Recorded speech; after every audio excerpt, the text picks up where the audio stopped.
Is this ceasefire for 2 weeks for a peaceful dialogues is a step towards peace or going to encourage, or maybe there is a threat we can expect Third World War? What will be impact on all other countries due to the shortage and crisis of fuel and diesel? There was expectation there could be a food crisis, or what could be the impact on Australian market, economy, education, employment and inflation, or we are pushing towards recession. Is Australia is the best country to migrate at the moment, or what could be the future of both the nations, Iran and US? Are they really going to achieve the goals for their nations? The leadership is serious enough to make meaningful dialogues which can shape their future ahead, or still we are under threat? There are so many questions. What will be the future dimension once these dialogues will over? After the end of this war, how the world dimension is looking? What will be the concept of superpower? Is it going to shift it to various countries? There are so many questions. To answer for these questions, this video is exactly for you. Please stay tuned to my channel, like and subscribe, and listen to the very end where I will talk about all these issues and topics and the future after these crises end.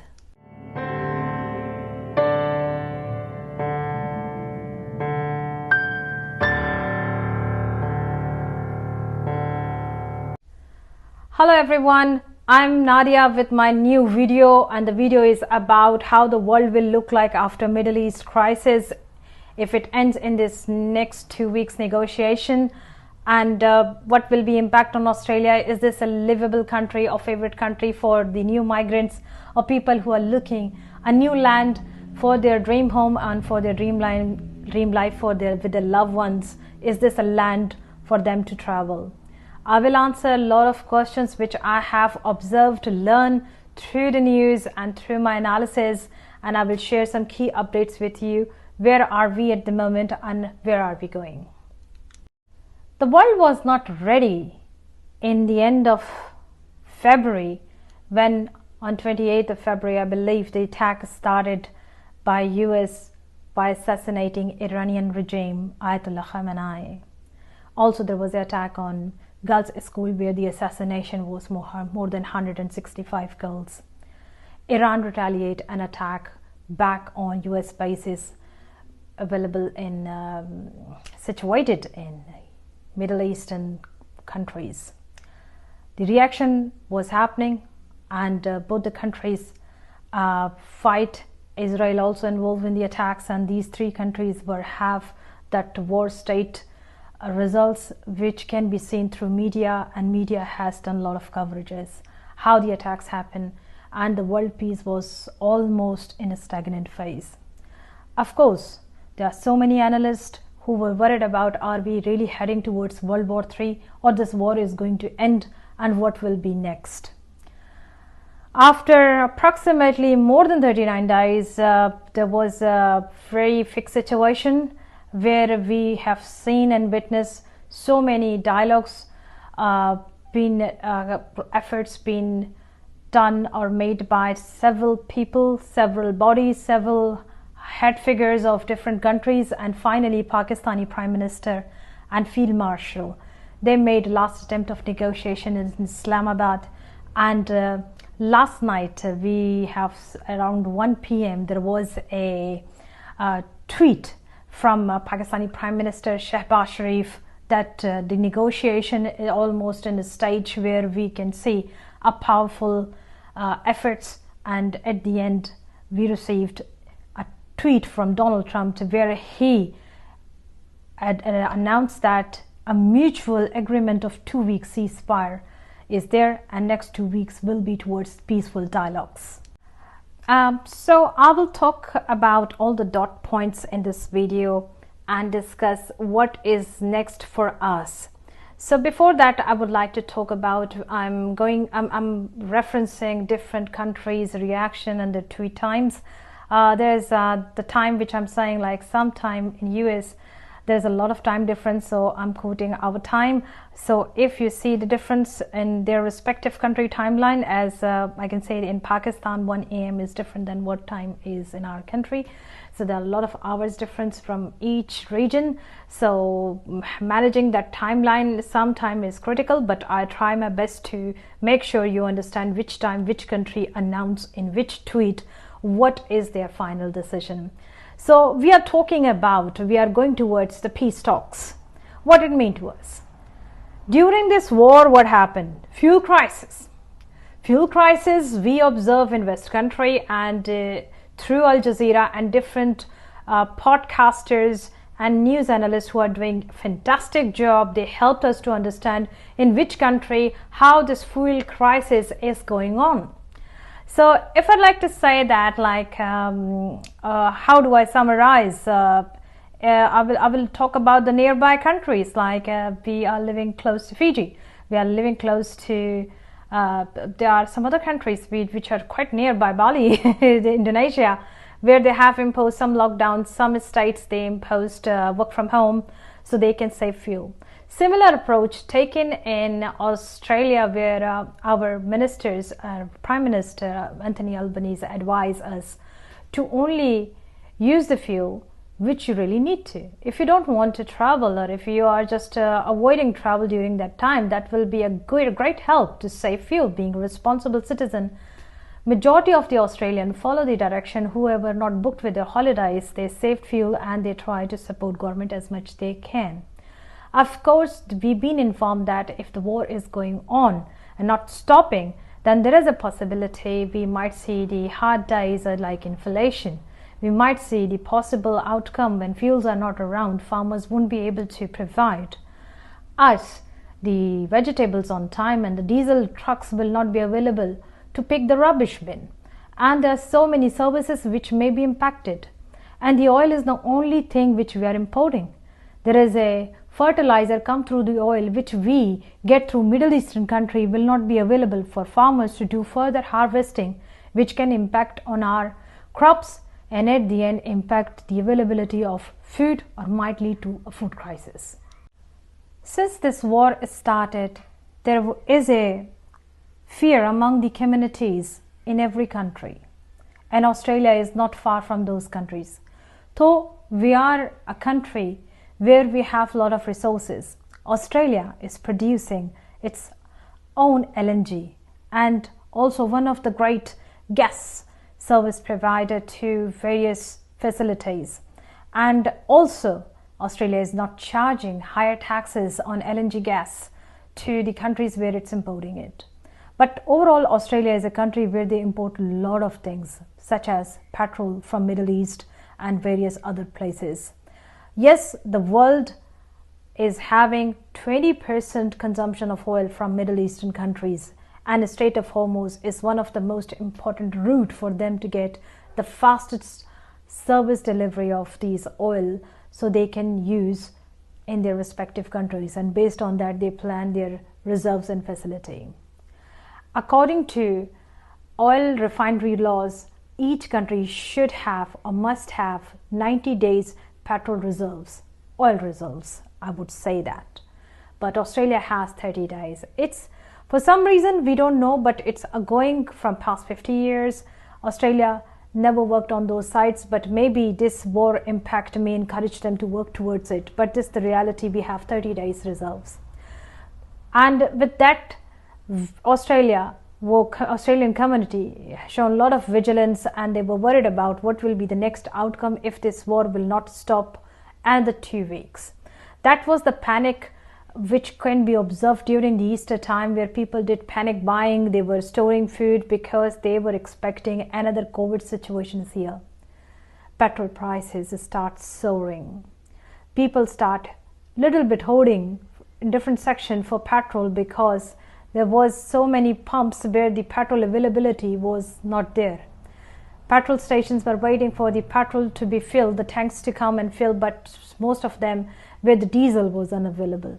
that was very alarming situation for most of the Australians, where we are heading, and they were seeking direction from the leadership until we had address on Easter. We had addressed by Prime Minister, who actually addressed nation in his one of the rare addresses, advised what nation needs to do if the situation is going on. And yes, we got hopeful responses, and of course there were some questions that still followed and need to be answered. But Prime Minister advised there are some efforts going on, not from the Middle East, but also from Japan and Korea, where they are having conversation to make sure the availability oil is as per normal term.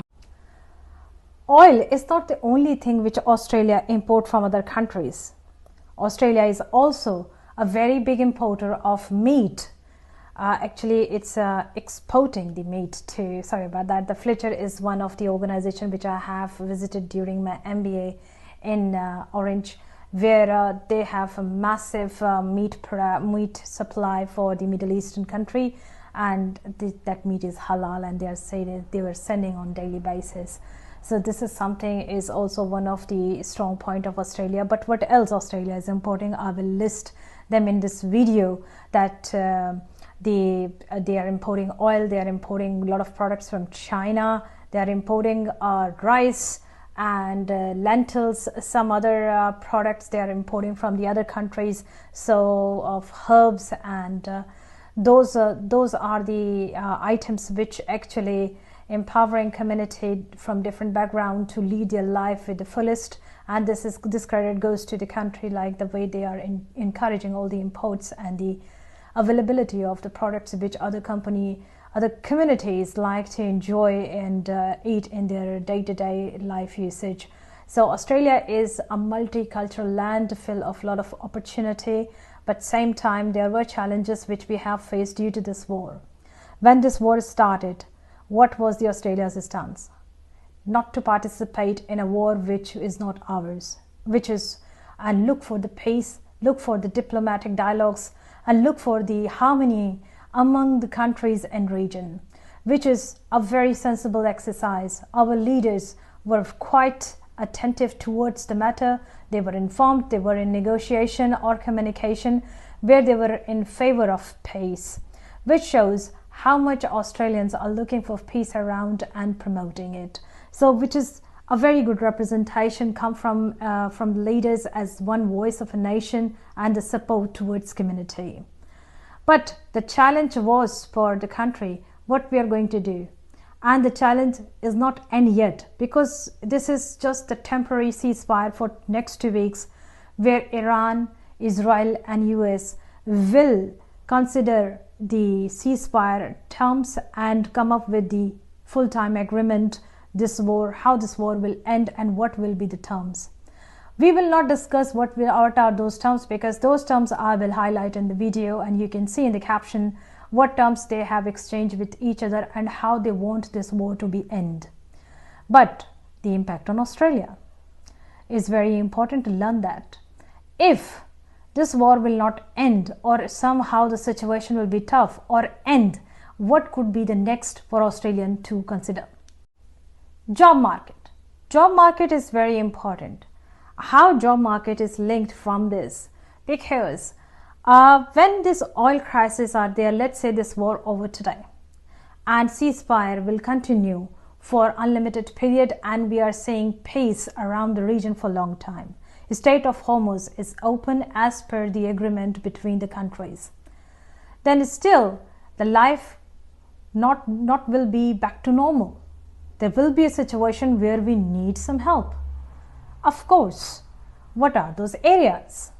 First of all, the availability oils for the all service providers who are using vehicles to share their goods among local public, such as farmers, such as the other goods providers, service providers, delivery people, and people from different trades who use cars to provide services, different various service providers like mechanics, plumbers, and the other people, other handymans, and various people belongs to various sections who use car as a communication for their commuter device.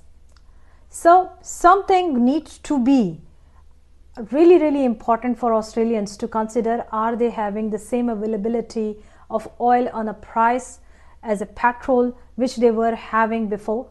Can they exercise their normal trades they were able to do it before? So this is a question which may rise the price because uncertainty is still there. It's not over yet. Availability of oil will be in next 40 days. It's still, yes, it's still so few oil tanks are on their way, but how much will be sufficient when UAE and the Middle Eastern countries will be in a state to provide the same oil and fertilizing needs services to Australia and the other countries which they were providing before. So until the stability and restoring of the services, there is no indication how the inflation will behave. Due to shortage of oil, the availability of oil is a question. Will this oil will be available for all Australians and the all necessary services which are helping us in our commutation, such as train, such as the rubbish bin pick trucks, the other services which are getting used for store markets to fill the supply? Will they be available to fulfill the need? If there is a shortage, then there is an impact on the businesses and plus big companies where they might ask people to work from home, and there will be impact on consumers and in the industries to earn the revenue which they can earn well. Or maybe this will be a COVID situation where people has to stop their small businesses. Food crisis. Can we expect food crisis? Not yet. Australia is quite rich in terms of food. They have all service availability. Australia is one of those rich countries who can purchase these products from different countries, and the services they want they can acquire with the wealth. Australia has gas, natural resources, minerals, plus mines and gold. So there are so many resources which Australia can utilize to uplift or keep on running the business as usual and help community as much they can. Australia has taken initiative to reduce the rising oil prices during the Easter time by reducing 26 cents on petrol prices, so people can enjoy their Easter time with some pace and save some money. Is still the price on rise. Will this price will come down? And if the price will not come down, eventually it will make an impact on the availability of vegetables, because trucks being used from our farmers and from poultry, from other food supplies, where they are actually bringing the meat and the other things to the local suppliers. Those prices will not be borne by farmers. Definitely it will add as a cost to the products available in supermarket shelves. Yes, there is an effort going on from the government to bring everything calm, but this anxiety until the availability of the services as they were normal before, we cannot expect things to be normal. There is a possibility prices to go up, and Australian every individual might have experienced some rise in the price and experience their pocket to be heavy. But this is the reality in all other countries which are struggling until they get the proper supply of what they are looking from the Middle Eastern country and opening of a state of Hormuz. Now coming to the other factor which are quite important. Is Australia as a country to be lived? Of course, this is still a country to visit, live, migrate, because in today's address, the senator from Canberra announced that they will continue the normal lifestyle which Australia was leading, still welcome the skilled migrants, of course, still open the universities for students to experience their learning journey, and still they will have opportunity to get their permanent residency or citizenship when they will be qualifying with the requirements they can achieve, and of course with the ability, what skill sets they have to help the companies. So these are the opportunities still will be there, and there are much more they can enjoy as a citizen of this country. They can buy a property and they can build their dream life. Now, most important factor is what we need to do, what you need to do if you are planning to coming to Australia, and what could be the future of this war state. This is something we cannot predict, because war, the biggest, I could say, the dilemma in war is you cannot predict the next hour. but we can have a great hope for peace among the region, and the efforts made by world-class leadership to make sure peace restore within the region, and every country will have a good exercise of peace so they can work towards the betterment and development of their communities. Australia is a country where we have challenges, but still we have a spirit and heart to help people, and the mateship concept to come and give hand others how we can uplift the mindset. Yes, there are some impact of these fights. Community, how they see each other, which is very important. Here communities can play their role, as they always play a great position and role to showcase themselves as best community member. It's also not ending here. There are so many other expectation is from all of us, like as a person. So if you are planning coming to Australia, what I would say, just come with the open mindset and choose those countries, choose your subjects, get admission to universities, apply for them, come as normal, and look for the better opportunities. If you're a skill class, see the points. If you qualify all the points, then migrate to Australia, come and live in this country. This is beautiful with the green environment, land and opportunity. So these are the things which are good for you to come. And at the end, I would say, while wrapping up this video, is this war was really important? Is humanity is not bigger than what we expect as a pace? We all need to live together, learn about each other, and the generosity and courtesy what we have for each other.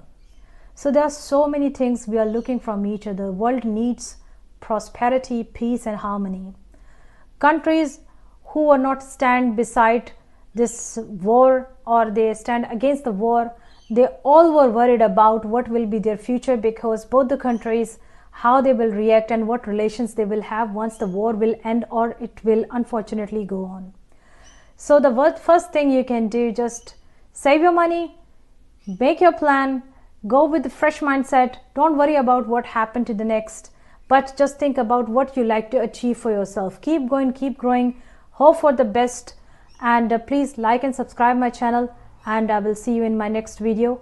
Thank you.